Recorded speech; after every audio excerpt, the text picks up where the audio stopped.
Estimados estudiantes, muy buenas noches.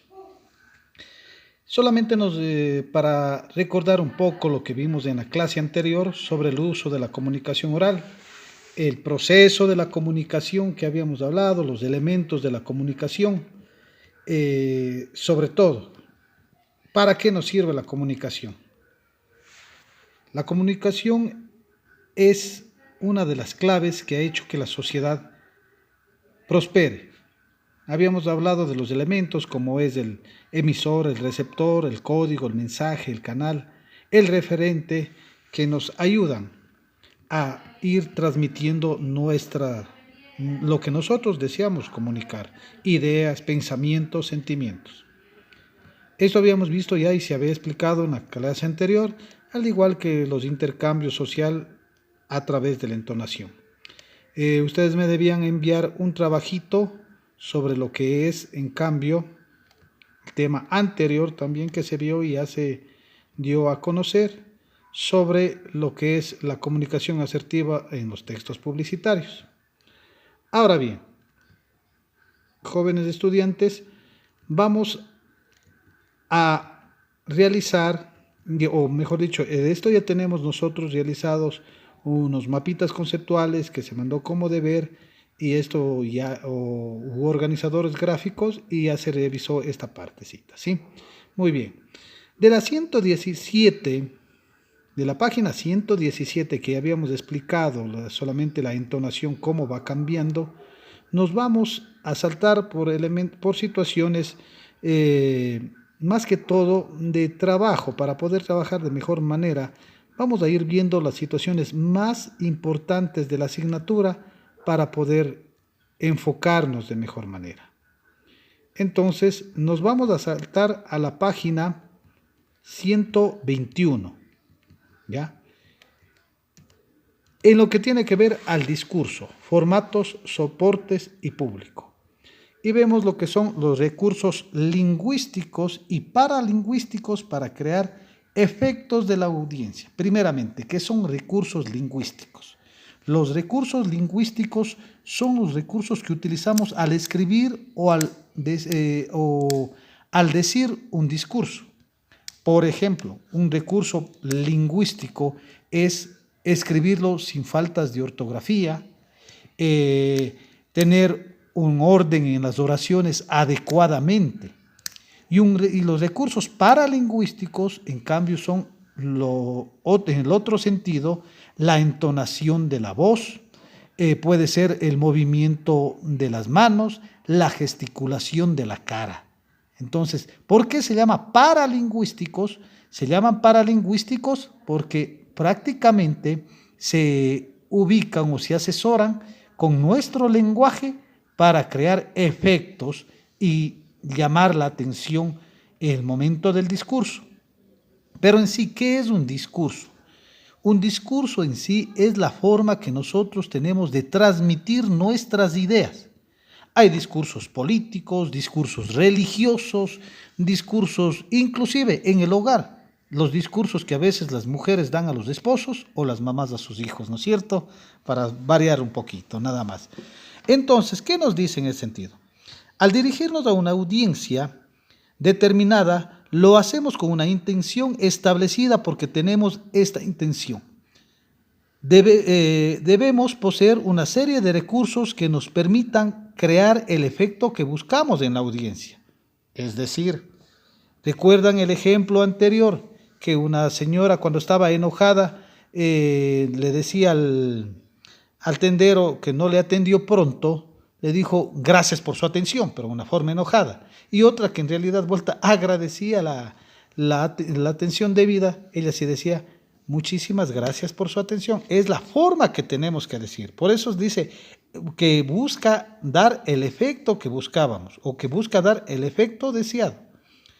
No se trata, por supuesto, de engañar a la audiencia, sino de persuadirla. Recuerda en una clase que habíamos dicho que era la persuasión, era el convencimiento. Y lo que dice no es un engaño, sino convencer a las personas. Al intentar convencer a alguien debemos utilizar argumentos sólidos y una serie de recursos lingüísticos y paralingüísticos que lo decíamos. En una clase poníamos de ejemplo cuando existían los famosos baratillos o las personas que vendían sus cosas y llamaban la atención. Venga, cómpreme esta colcha, le daba las características de la colcha hasta que nos convencía. Y eso es la persuasión, ¿no? Entonces allí están los recursos lingüísticos. Estos recursos hacen referencia a los métodos que utilizamos para hablar, que tienen como finalidad un objetivo determinado. Para emplear estos recursos en la comunicación oral es necesario diferenciar entre el estilo literario y el estilo hablado, ya que el primero es fundamental cuando escribimos, pero el secundario cuando nos expresamos oralmente. Para crear efectos de la audiencia, en la audiencia debemos, primerito, lo que nos dice aquí, tomar en cuenta que debemos diferenciar entre el estilo literario y el estilo hablado. Dos cosas diferentes. El estilo literario es lo escrito y el estilo hablado es el discurso oral, ¿sí? Por eso es fundamental que hablamos de los recursos lingüísticos y paralingüísticos. Ahora,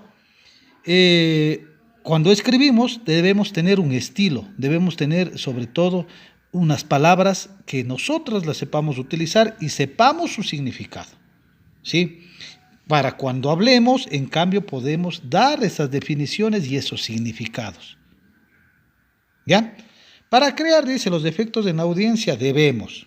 Estamos hablando de los recursos lingüísticos. Primero, definir el registro que utilizamos, delimitar para quién va dirigido el texto, adaptarnos a la audiencia que tenemos, etc. Es decir, a quién nos dirigimos, a quién va dirigido. No puedo yo hablar lo mismo para unos estudiantes de colegio como también para unos niños de la escuela. Va diferente mi discurso para que ellos me puedan entender. No puedo hablar lo mismo para la casa como también para el grupo de amigos y para el colegio. El discurso va diferente. Elegir un léxico exacto acorde a la situación. Debemos seleccionar palabras que se refieran específicamente a lo que queremos decir y evitar las repeticiones innecesarias con el uso de sinónimos y vocabulario variado. Lo que les decía, cuando elegimos un texto exacto y acorde a la situación, debemos seleccionar palabras específicas de acuerdo a quienes nos dirigimos. Ser exacto con términos y expresiones, ser claros, precisos, como sabemos, es esencial para comunicarnos. Si es que utilizamos las palabras adecuadas, vamos a tener claridad. Usar metáforas. ¿Qué es una metáfora? Una metáfora es una comparación implícita. ¿Qué quiero decir con la palabra implícita? Una comparación supuesta, que así no esté el elemento comparador, como nosotros ya vemos que es una comparación. Entonces, podemos utilizar metáforas para que no haya repetición de palabras también. Y la sintaxis adecuada. Aquí está un recurso lingüístico, muy claro. Es decir, cuando hablamos de sintaxis es el orden de la oración. Debemos tener una oración coordinada o una oración clara y no hacer oraciones en las cuales nos venga a complicar la situación el momento de dar nuestro discurso. ¿Sí? Eso, mis jóvenes. Hasta allí los recursos lingüísticos. En este caso, dice que utilizamos para hablar, en primer lugar, delimitar a quién vamos a hablar, con palabras y términos exactos para quién vamos a hablar, usar metáforas para evitar repeticiones y tercero o cuarto, utilizar una sintaxis o lo que es el orden en la oración. Un orden en la oración. ¿Sí? Muy bien. Recursos paralingüísticos.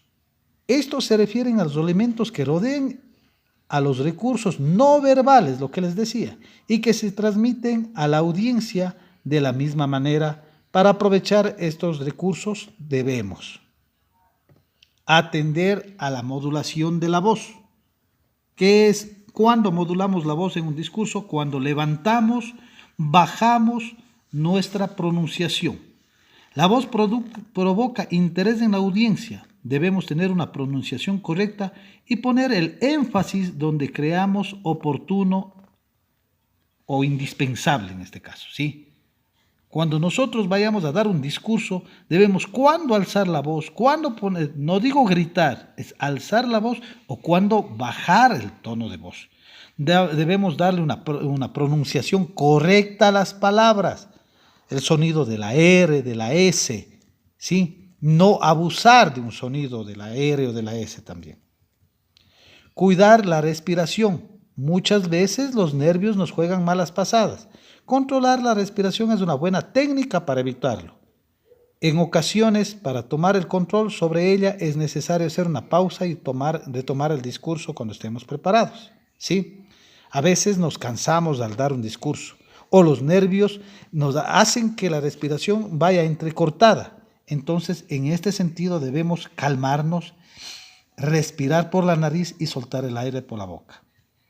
Cuidar la expresión oral. Como ya sabemos, la expresión oral es muy importante a la hora de transmitir un mensaje y no olvidemos nunca eso. La expresión corporal es muy importante. Es decir, cuando vayamos a dar un discurso debemos levantar los brazos, mirar hacia el frente, no agachar la cabeza, ¿sí? Sobre todo demostrar seguridad. Si vemos aquí, por ejemplo, a Martin Luther King, si ven, él está levantado el brazo y cerrado en puño su mano. Eso quiere decir seguridad y fuerza al mismo tiempo. Elaborar el contenido, seleccionar el soporte y producir recursos audiovisuales para acompañar la expresión. Hemos visto temas anteriores que tenemos que utilizar recursos u otros acorde a la situación oral en la que nos encontremos. Si queremos acordar cómo elegirlos, revisemos los temas 2 y 3 del libro.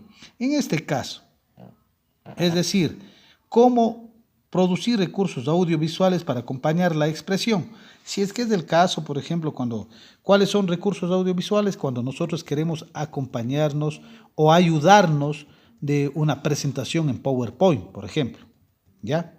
Y finalmente, para poder utilizar bien estos recursos, es necesario saber qué vamos a hablar, ya que no lo hacemos igual si la intención es mover a la acción, comunicar un informe o expresar sentimientos.